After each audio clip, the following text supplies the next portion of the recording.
the History of the World podcast, written and presented by Chris Hasler.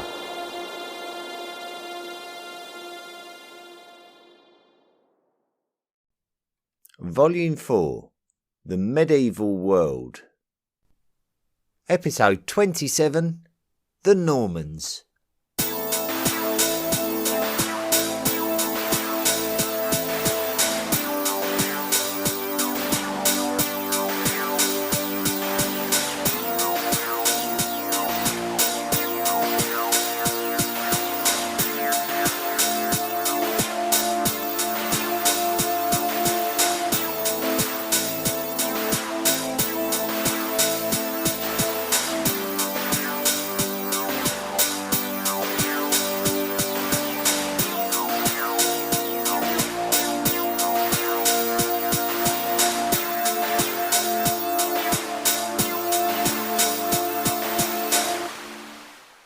Whenever we are looking for stories of the early Middle Ages, we have to scrap around for contemporary written sources.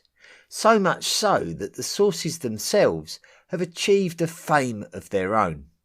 For example, if we want to know about the earliest years of the Frankish kingdom, then we rely heavily on the information provided by the 6th century Gallo-Roman bishop Gregory of Tours.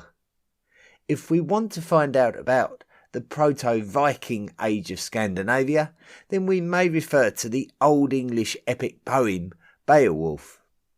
Therefore, it can become quite exciting when historians believe that they have joined the dots and found that both sources may have referenced the same thing, which can validate the veracity of one or the other.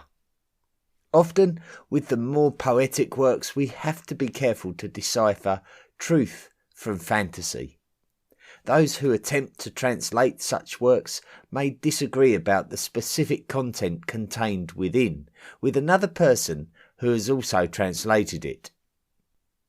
Beowulf introduces us to a man called Hygelac, who is described to us as the king of the Geats.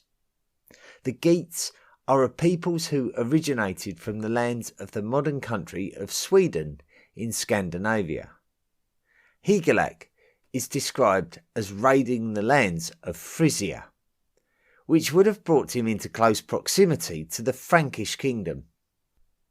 It was while raiding Frisia, the coastal borderlands of the modern countries of Netherlands and Germany, that Hygelac was killed by a grandson of the great Frankish king Clovis.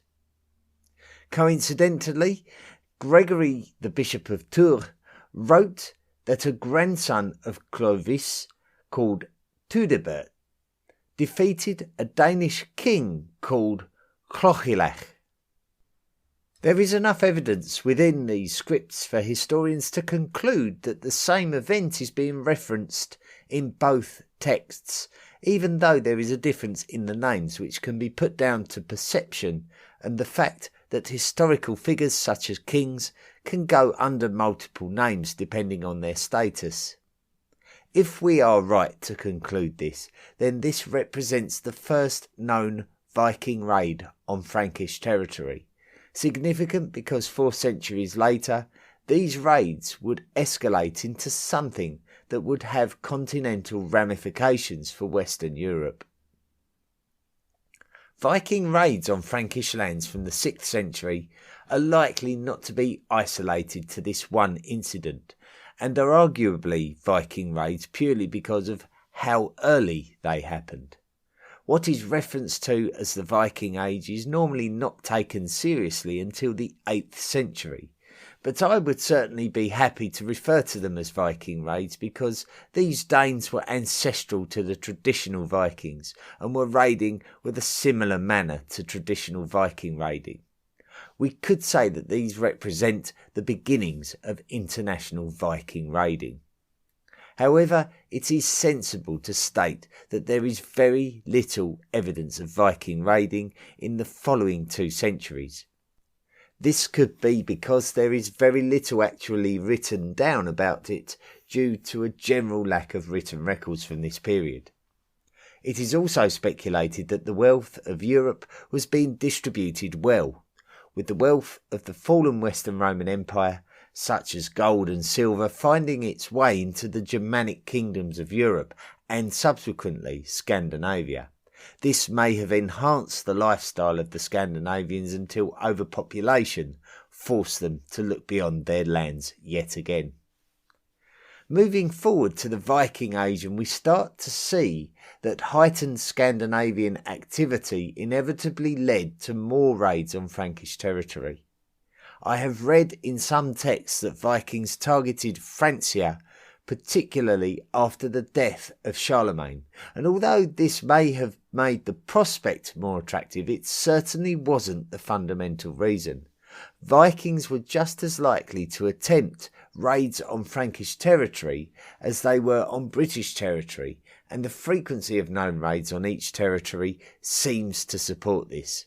When Charlemagne was on the crest of a wave of greatness as the mighty ruler of a dominant Frankish empire at the turn of the 9th century, Vikings were raiding his lands. As well as raiding the monastery of Lindisfarne, in 783 they attempted to raid the monastery at Noirmoutier in 799. After Charlemagne's death in 814, Viking raids escalated on Frankish lands exactly as they also did on British lands and on Irish lands.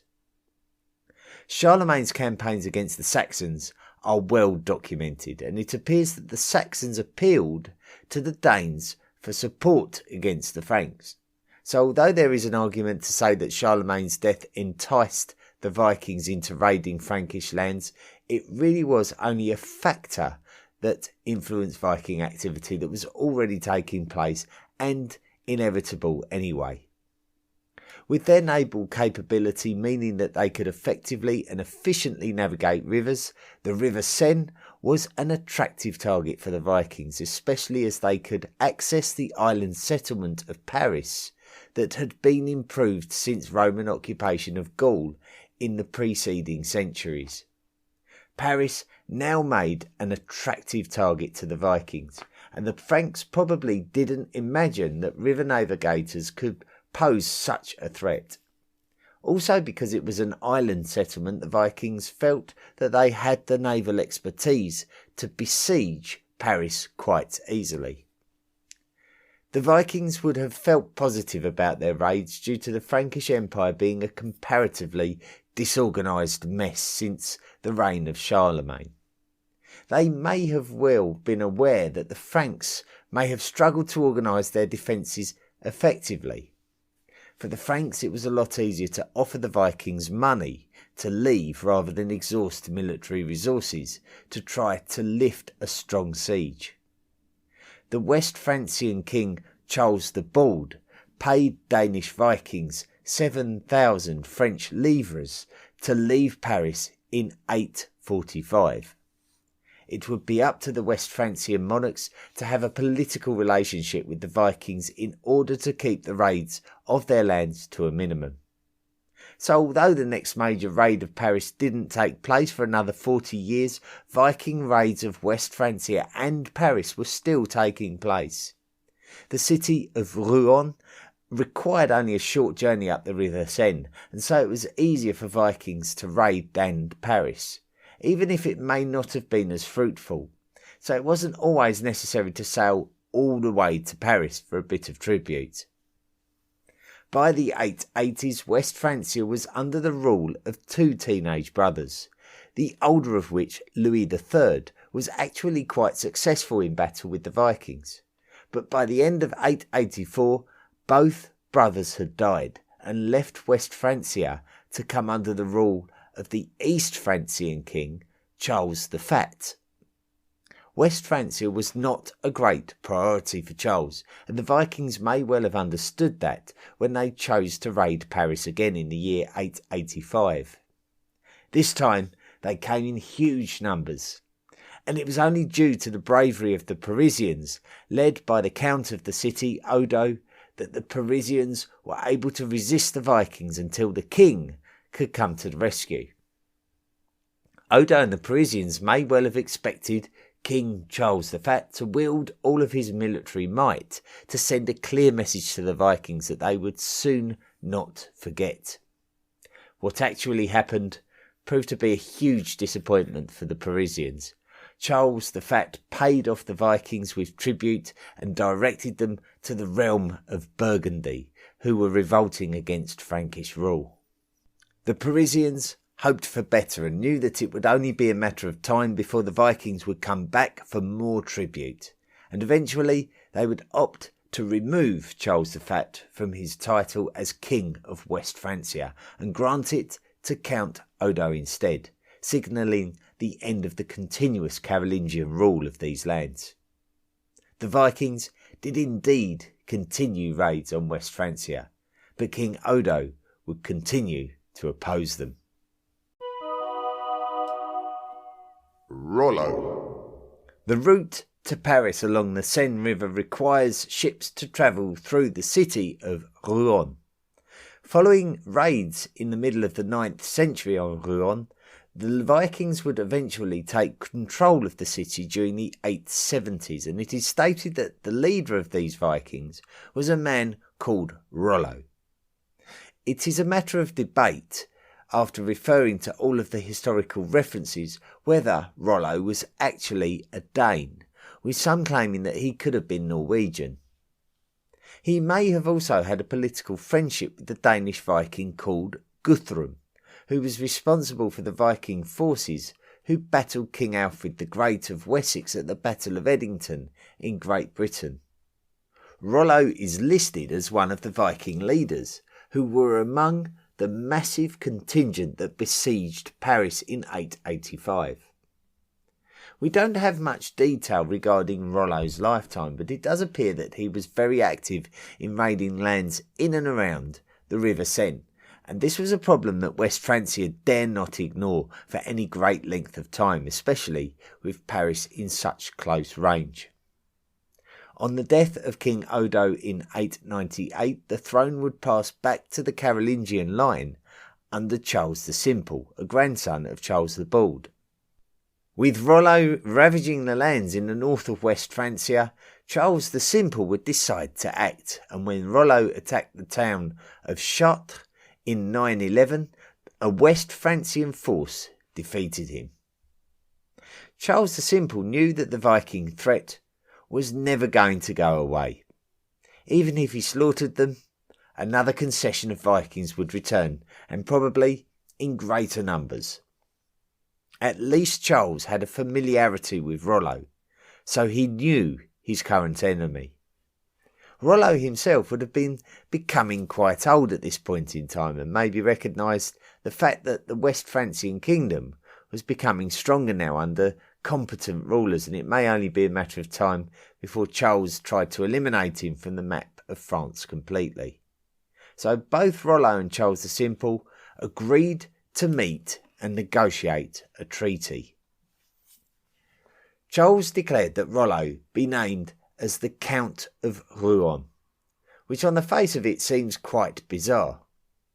Rollo had been militarily defeated by the French, but now he was being granted lands.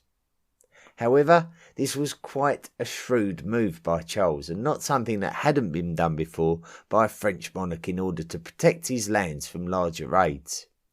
It was a case of better the devil you know. By befriending Rollo and giving him what he wanted, his northern coastal lands were then protected from raids by Vikings that Charles was less familiar with.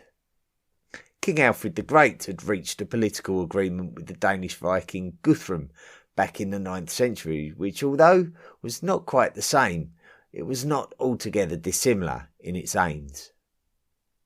Charles forced Rollo to convert to Christianity, which Rollo seemed to do with a degree of enthusiasm. Charles may have offered his daughter Gisela's hand in marriage to Rollo, but there is some debate on this subject.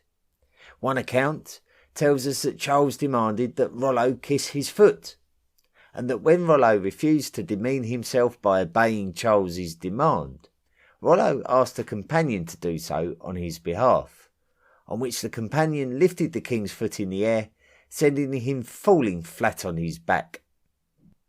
This story was written by the pen of Dudo of Saint-Quentin, who wrote of these events decades later and from a pro-Rollo perspective.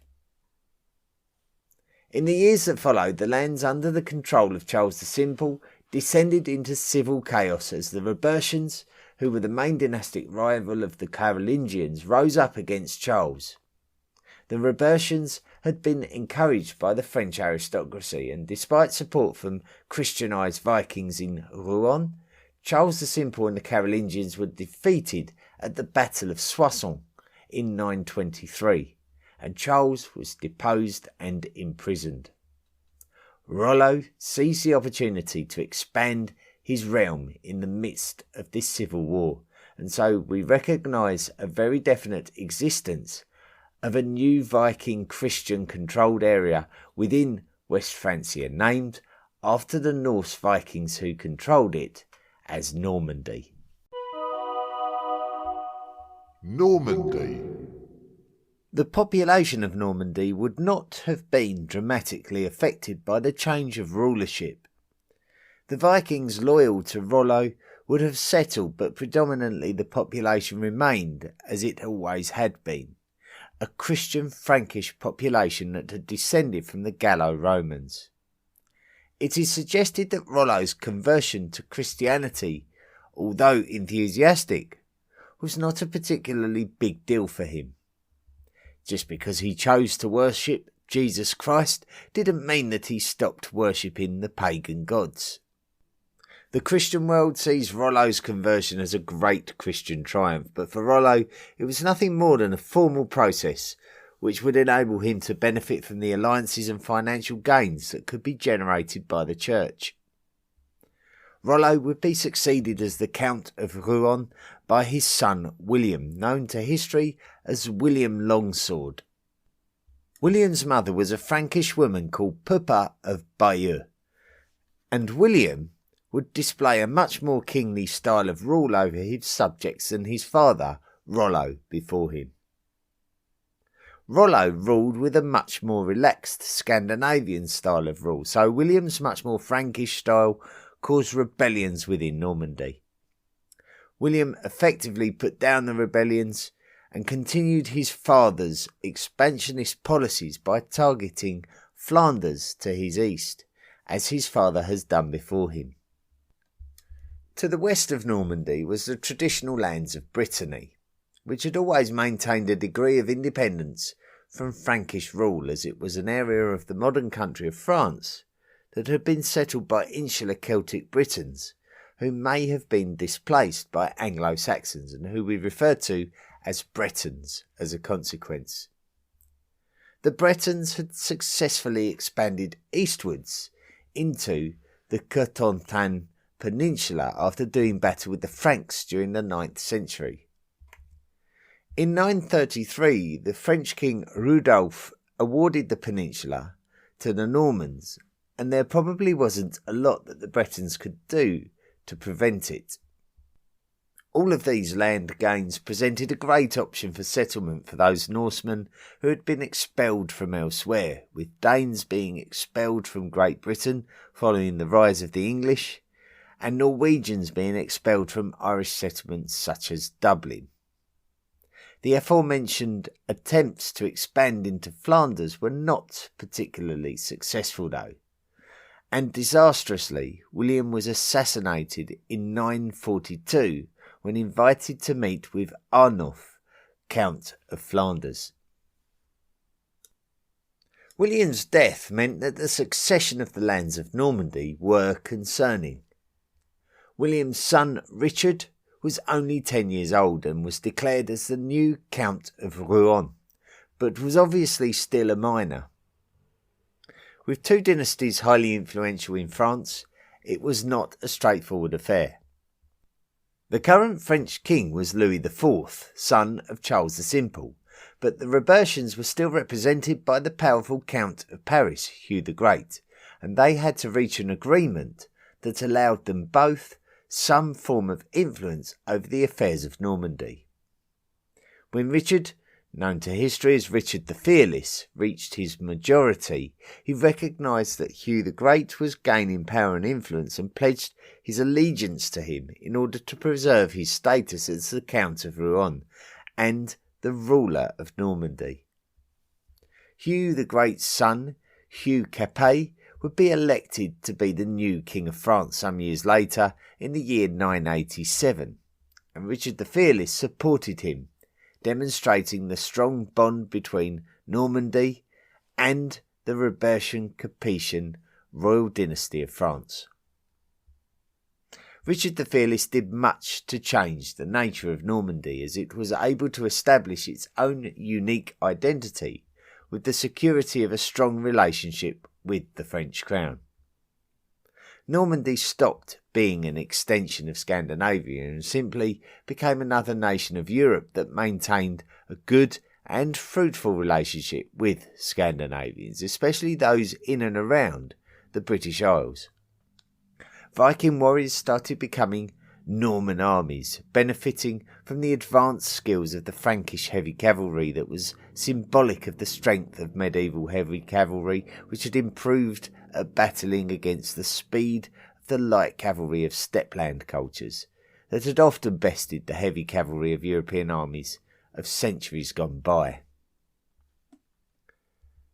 The characterisation of Normandy continued into the 11th century, a century where our memories of what it actually is to be a Norman is often based. Richard the Fearless was succeeded as the Count of Rouen by his son Richard the Good upon his death in 996.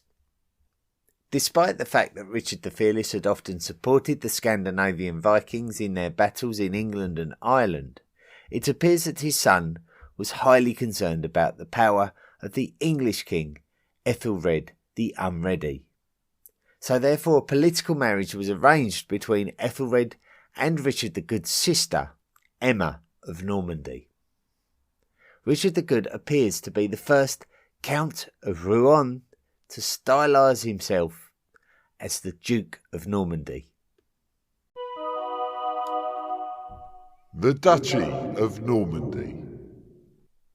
The recognition of the Duchy of Normandy with a duke at its head marked a time where the Normans could be seen much more as an extension of Frankish culture as opposed to an extension of Scandinavian culture.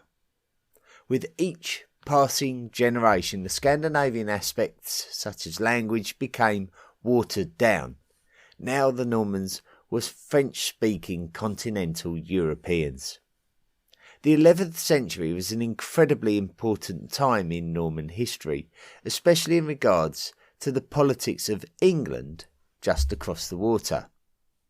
Despite overrunning the Danish territories referred to as the Danelaw that were established in the late 9th century, Danes were still raiding English territory into the reign of the English king Ethelred the Unready. The key to the Norman involvement in this period of English history relates to the fact that Ethelred had married Emma of Normandy, and their son Edward would become the English king, and he would be half Norman and would also feel strongly linked to Norman culture because he spent a number of his younger years in Normandy. This is because, as the son of an Anglo-Saxon, when the Danes invaded England in order to take the crown, young Edward's life would be in danger. The Danes successfully took the English crown on 2 occasions. First through the King of Denmark, Sven Forkbeard, and then just a few years later under Sven's son, Knut. On the first occasion, young Edward fled into exile in Normandy, the home of his mother, with his parents. Ethelred was able to return after the death of Sven to retake his crown, but after Ethelred's death, Sven's son Knut would successfully take the crown and would look to legitimise and consolidate his reign of England as a foreign invader by getting married to Ethelred's widow, Emma of Normandy. Due to the fact that Knut and Emma had children together, This meant that Canute would favour his own sons over those that Emma had bore to Ethelred, and so Edward stayed in Normandy. Moving forward to the 1040s, and Edward's time would come for him to be called to reign as the King of England, known to history as Edward the Confessor. Edward reigned competently for over 20 years, but the support of the English nobles was key for the success for every English monarch during this period. Canute is known to history as Canute the Great, but even as a Danish king of England, he knew the value of pleasing the English by respecting English customs. When Edward succeeded Canute's son, Hardicanute, as the King of England, the Danes would not be pleased that the son of an Anglo-Saxon man and a Norman woman was on the throne, as they now found themselves left out in the cold. For the English nobles, they would have still been wary of Edward's loyalties and whether they lay with the English or the Normans, the place of his childhood and coming of age. When Edward died in 1066, he had no sons, and the English nobles greatly feared the intentions of both the Danes and the Normans in relation to the succession of the English crown, because the English really didn't trust either the Danes or the Normans. The Norman claim was rooted in the relationship between Edward the Confessor and Normandy, because of course Edward was the son of a royal Norman woman, Emma. The Duke of Normandy by this time was the grandson of Robert the Good, called William. William would have grown up in the company of the exiled Edward the Confessor before he had become the King of England, and so he would have been familiar with him. And so they would have maintained a strong relationship in more of a political sense after William had become the Duke of Normandy. Initially, William was a minor when he inherited the dukedom, but he would have been reaching his majority around the same time as when Edward became the king. William would have been very aware that Edward had no children and that succession was preferred to be somewhat hereditary to avoid disputes and warfare that had constantly undermined nations from the early medieval period. William would have been aware that an opportunity may present itself to him if Edward died childless. So when Edward did die childless, William set about making a plan to claim the crown of England for Normandy. But due to the English nobles' distrust of the Normans and their intentions towards the country, they supported the claim of one of their own, a man with no bloodline linked to the English royal family, namely Harold Godwinson. Harold was the descendant of Anglo-Saxons who had established England as a nation in the first place. Harold Godwinson had to defend England against the invasions of the Danes and the Normans within a year of his accession. He would successfully defeat the Danes at the Battle of Stamford Bridge, but would be defeated by William and the Normans at the Battle of Hastings.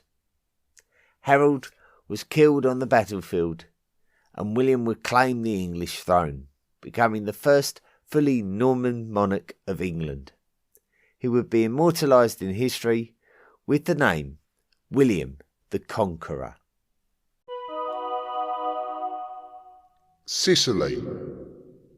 When we talk about the Normans, our minds instantly think of the Norman conquest of England and the achievements of William the Conqueror, but this is not the first time that we have stumbled across the Normans in our journey through human history.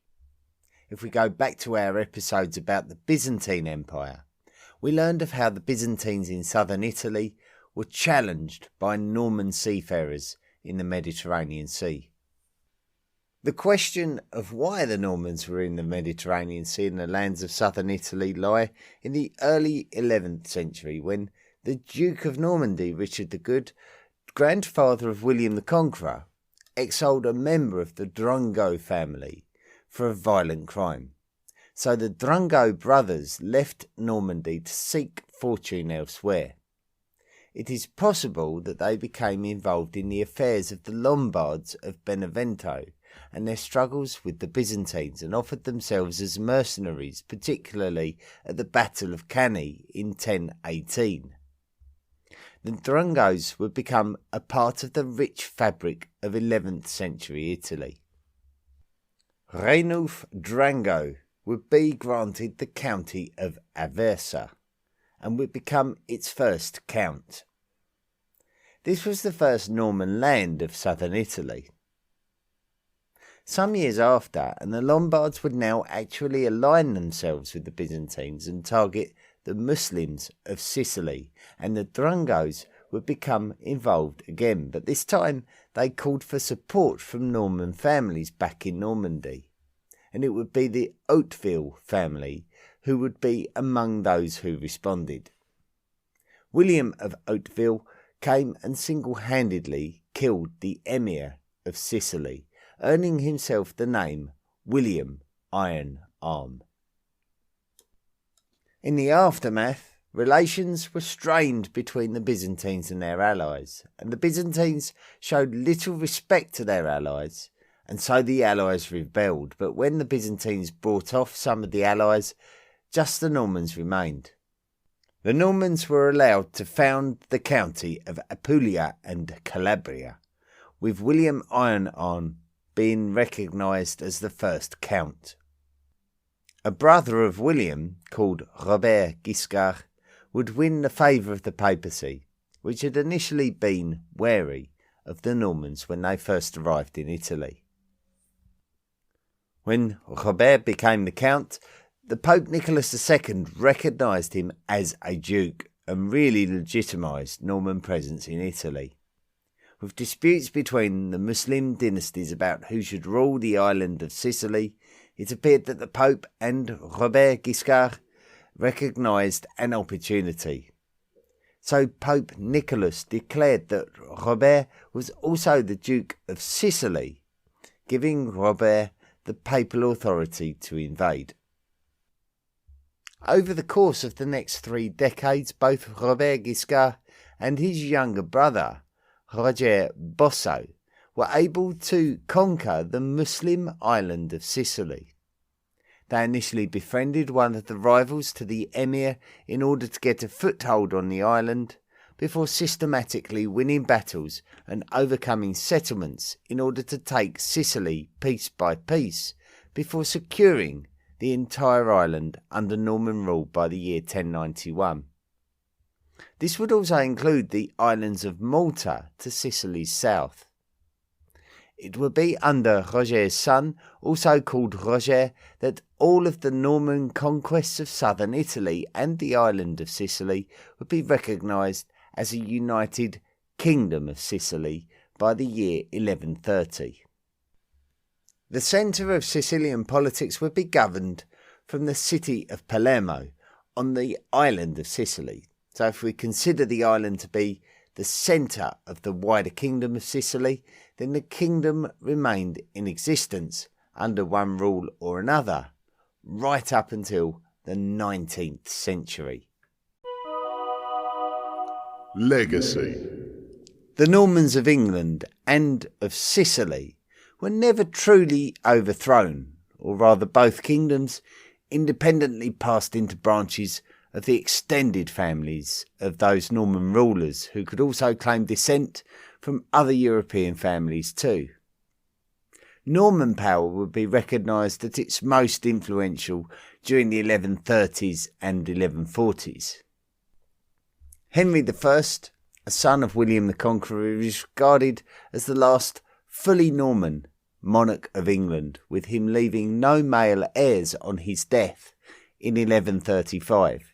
A succession crisis ensued, and the crown would eventually pass down to the descendants of Henry's daughter Matilda, who had married into the ruling family of Anjou, and therefore giving rise to what is referred to as the Angevin dynasty, who ruled both England and Normandy. In Sicily, King Roger II had briefly conquered lands of the Arab region of Ifriqiya in the modern country of Tunisia during the 1140s, so we could suggest that Norman influence had stretched from the Kingdom of England in the north into northern France and the Duchy of Normandy, then the entire southern half of the Italian peninsula, including the islands of Sicily and Malta, and lands in North Africa.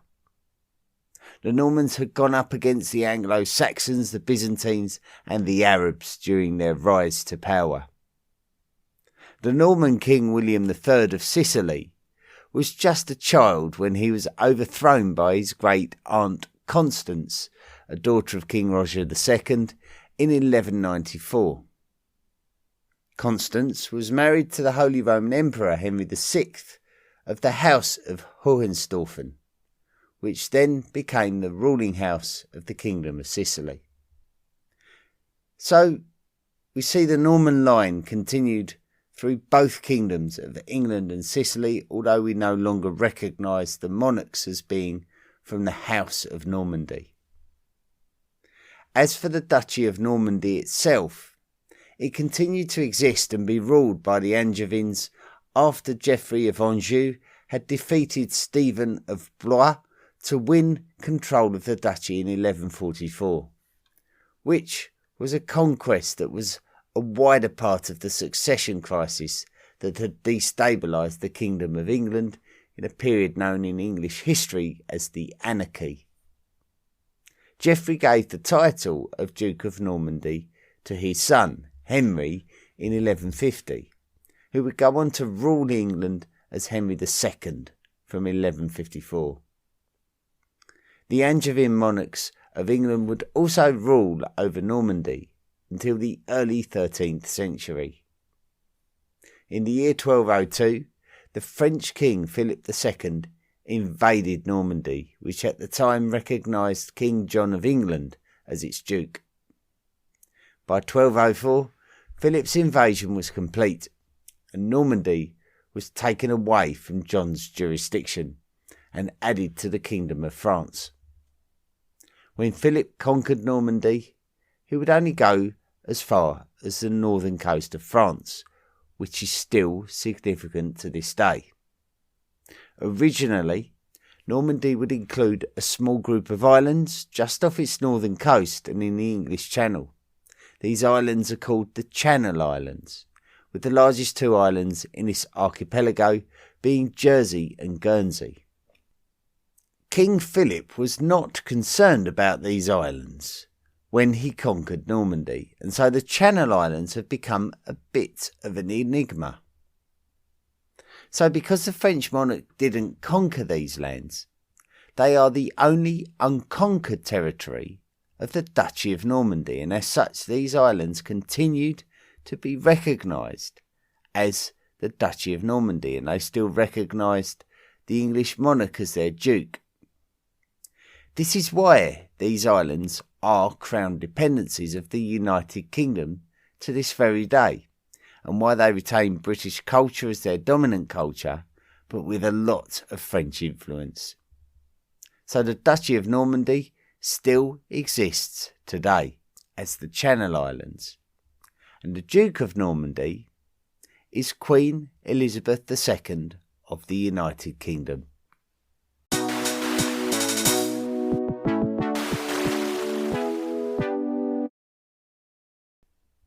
Cheers for listening to this week's episode of the History of the World podcast about the Normans. Very fascinating episode, and interesting to see the relationship between the Normans and the other cultures of Europe. We're often so focused on William the Conqueror and what he did that we often forget to look at the wider picture and exactly how important the Normans were in European history. So very good to explore that and to sort of open up a bit of a larger theatre for the Normans. But interesting episode, and of course, as you could probably imagine, there is that one big battle that we do need to focus on. We wouldn't be able to go through this volume without discussing the Battle of Hastings, so that will be next week. But as for this week, that's all done and dusted, and the Normans now goes into our archive. The Ancient World Cup. This week's Ancient World Cup match that took place was between the Sumerians and the Sasanians. And for those of you who don't know what the Ancient World Cup is, it's just a little bit of fun. It's a bit of a competition that we've got going with between 64 ancient cultures and nations, and they're competing with each other until we get down to one winner, and it's all done by votes. So the History of the World podcast listeners are voting for who their favourites are and who they want to advance. So we're currently in the second round of the competition. It's a knockout phase, and we've got the Sumerians versus the Sasanians. And that was the one that we were voting on last week. The votes have been closed now and counted up. We had 64 votes, a good healthy amount of votes. So thank you very much for everyone who took part. And last week we had a bit of a landslide victory, and it's the same again this week with 84% of the vote. 84% are the Sumerians, the Mesopotamian ziggurat builders of ancient history. So very, very popular with the listening contingent of the History of the World podcast. And they send the Sasanian Persians out of the competition, the last Persian culture before the Islamic revolution, you could say, of those lands. I don't like to say invasion, really. It's sort of the Islamic revolution of the lands of Persia.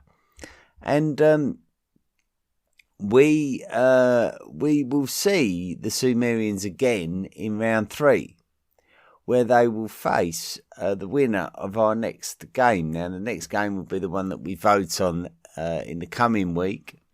And the two combatants are the Phoenicians and Ptolemaic Egypt. So that's going to be very interesting. The Phoenicians, who were the sort of the phoenix from the flames of the late Bronze Age collapse, were the ones that took advantage of that ability to trade via the Mediterranean and build up wealth and networking in the Mediterranean following the late Bronze Age collapse. And then the Ptolemaic Egyptians, of course, one of the strongest factions or nations that emerged from the death of Alexander the Great, and gave us a legacy that took us right the way through to Queen Cleopatra. So the Phoenicians versus Ptolemaic Egypt, that will be our 8th match in the round of 32. We'll be halfway through after that one's complete. So well done to everyone who's followed it, and don't forget to go to the Facebook page, the Twitter account, the Tapper Talk discussion forum, even the History of the World podcast fan group, and the Study of Antiquity in the Middle Ages on Facebook. Vote in any of those places and take part in this great competition. Listener messages and reviews. Well, we're sort of reaching a bit of a threshold in the 4th volume. We're coming up to June now, for those of you who are not listening to it, every week up to date. I've got a little bit going on in June, so I expect that the podcast might take a brief summer break, maybe, and have maybe a couple or 3 unscripted episodes, just to keep the podcast moving, just to keep it published, while we write and present new episodes. And of course, we do have some special episodes coming. One of them fits in nicely with the stories that we're telling for Mr. Eric G. Young. We're going to be presenting an episode on medieval weaponry, so that will be very interesting. I would suggest a nice study on the changing world of medieval weaponry, and it really is a critical time in terms of battles and how battles changed over that sort of period of history. We'll also be doing a special episode for Nick Kabilafkas on the Khoisan cultures of Africa. So once again, another sort of incredibly interesting aspect of history and the modern world. But then also we'll be doing a special episode for pre-Carpenter on the history of the island of Crete. So once again, that'll be something a bit new actually, to tackle something of that kind of nature there. Just a real sort of roller coaster journey through history that'll be. So 3 special episodes to look forward to before we resume and pick up our story about the Crusades of medieval history and sort of play out the years of Europe up until the 15th century. So plenty to look forward to. Those people who have qualified for special episodes to be written have done so by becoming patrons of the podcast and making financial contributions.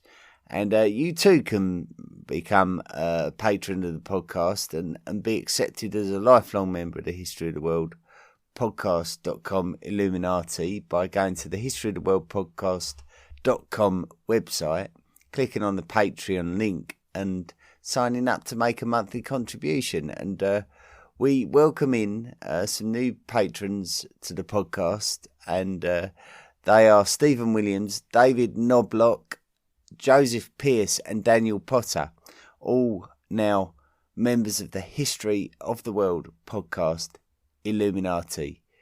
Thank you very much and welcome into our exclusive little club, and your contributions really do make a difference to the podcast and the quality of the work that I can put out. So thank you so much indeed. Nathan Cox, who's a friend of the podcast, wrote in just asking, where is the podcast going to go in the future? Well, get asked this from time to time. We're looking at 7 volumes really, and this current volume, we're probably just over a quarter of the way through it now, so it's going to be quite a large volume, a bit like volume 3.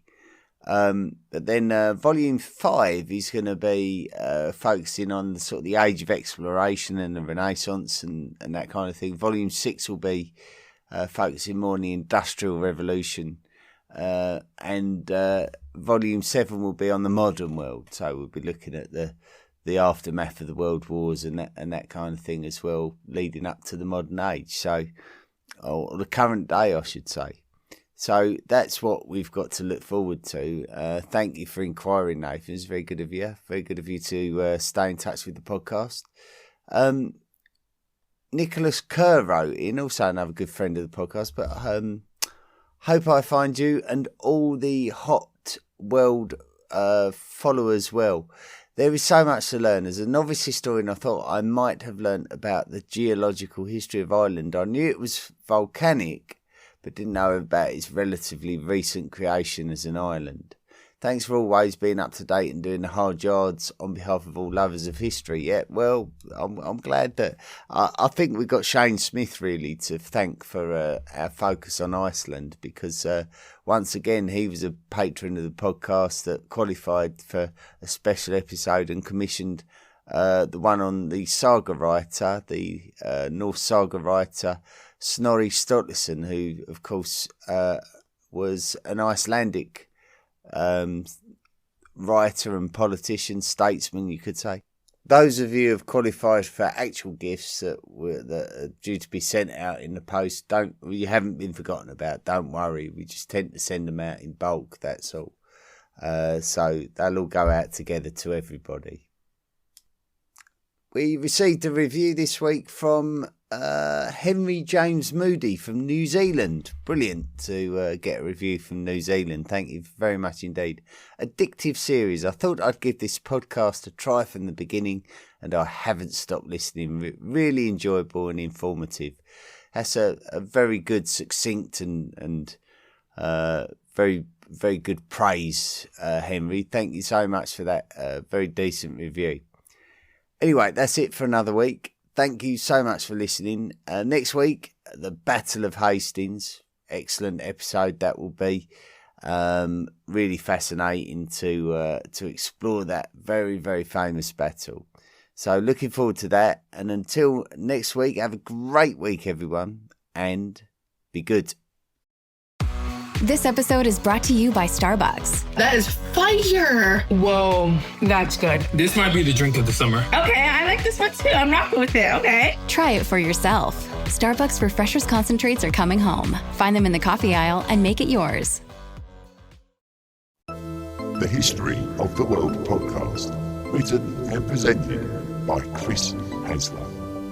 Please consider making a financial contribution by going to the historyoftheworldpodcast.com website and clicking on the Patreon link. Email the show at historyoftheworldpodcast@mail.com. And don't forget to join our social media at Facebook, Twitter, Instagram and Tumblr. See you next time.